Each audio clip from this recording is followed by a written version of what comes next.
ఆయన ముక్కుసూటితనం సిట్టింగు సీటుని దూరం చేసిందా?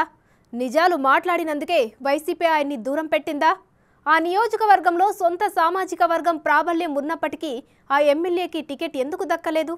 వేరే సామాజిక వర్గానికి సీటు కేటాయించాల్సిన పరిస్థితి ఎందుకొచ్చింది? ఇప్పుడు ఆ నియోజకవర్గంలో ఈ ప్రశ్నలే ఎక్కువగా వినపడుతున్నాయి. అసలు ఆ నియోజకవర్గం ఏది? ఎందుకు అక్కడ సిట్టింగ్ ఎమ్మెల్యేలకు పార్టీ మరోసారి అవకాశం ఇవ్వలేదు?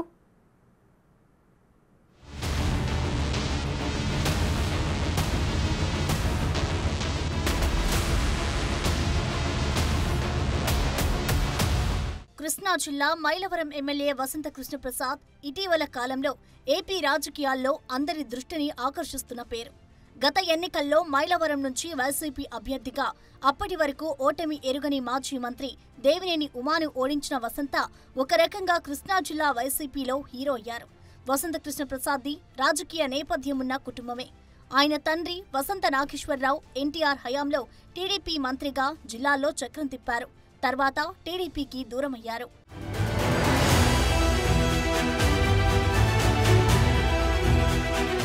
వసంత కుటుంబం దేవినేని ఫ్యామిలీతో తొలి నుంచి తలపడుతున్నా చాలా కాలానికి పైచేయి సాధించగలిగింది, గెలుపు దక్కింది.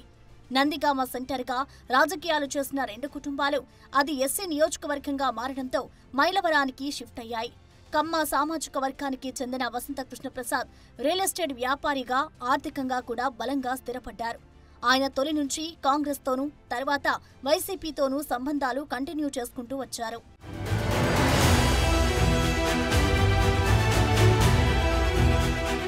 మధ్యలో టీడీపీకి వెళ్లినా గత ఎన్నికల ముందు వసంత వైసీపీలోకి చేరి మైలవరం టికెట్ దక్కించుకుని గెలిచారు. అయితే అప్పటి వరకు మైలవరం వైసీపీ బాధ్యతలు నిర్వర్తించిన ప్రస్తుత మంత్రి జోగి రమేష్ కు వసంతకు మధ్య విభేదాలు తలెత్తాయి.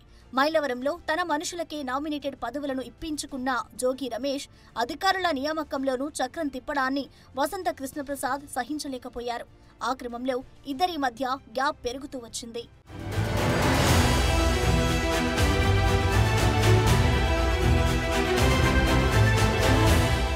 వైసీపీ పెద్దలు ఇరువురిని పిలిచి పంచాయతీ పెట్టినా వారి చేతులు కలవలేదు. మనస్ఫూర్తిగా ఇద్దరూ మాట్లాడుకుంది లేదు, కలిసి పనిచేసింది లేదు. 2014 ఎన్నికల్లో మైలవరం నుంచి పోటీ చేసి ఓటమి పాలైన జోగి రమేష్ తన నియోజకవర్గంలో జోక్యం చేసుకోవడమేంటన్న వసంత ప్రశ్నకు హైకమాండ్ నుంచి సరైన సమాధానం రాకపోవడంతో ఆయనలో అసంతృప్తి పెరుగుతూ వచ్చింది. ప్రస్తుతం పేడన ఎమ్మెల్యేగా ఉన్న జోగి రమేష్ మంత్రి అయిన నాటి నుంచి మైలవరంలో ఆయన పెత్తనం మరింత పెరిగిపోయిందని వసంత వర్గం వాదన.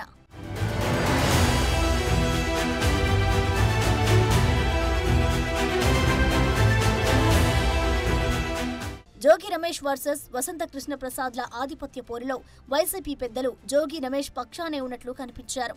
దానికి తోడు వసంత ముక్కుసూటితనం, ఇటీవల ప్రభుత్వంపై ఆయన చేసిన వ్యాఖ్యలతో వారు మైలవరంలో కొత్త ఇన్ఛార్జిని నియమించారట.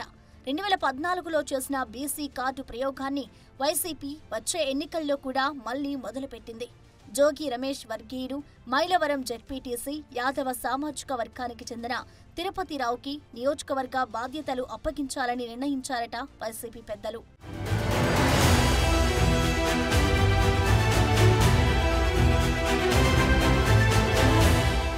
మైలవరం నియోజకవర్గంలో మొత్తం 2,70,000కు పైగా ఓట్లు ఉంటే అందులో బీసీ వర్గానికి చెందిన ఓటు 1,40,000 వరకు ఉండడంతో వైసీపీ మరోసారి బీసీ కార్డును ఉపయోగించి గెలుపొందాలని భావిస్తున్నట్లు కనిపిస్తోంది. వైసీపీ చేస్తున్న ప్రయోగం సక్సెస్ అవుతుందా లేక 2014 ఎన్నికల ఫలితాలే రిపీట్ అవుతాయా అనేది కాలమే నిర్ణయించాలి. ఏదేమైనా ముక్కుసూటితనం, పార్టీపై వ్యతిరేక కామెంట్లు చేయడం, మంత్రి జోగి రమేష్ చక్రం తిప్పడం వల్లే వసంతకు సీటు దూరమైందన్న చర్చ నియోజకవర్గంలో సాగుతోంది. మరిప్పుడు వసంత ఎలాంటి నిర్ణయం తీసుకుంటారో చూడాలి.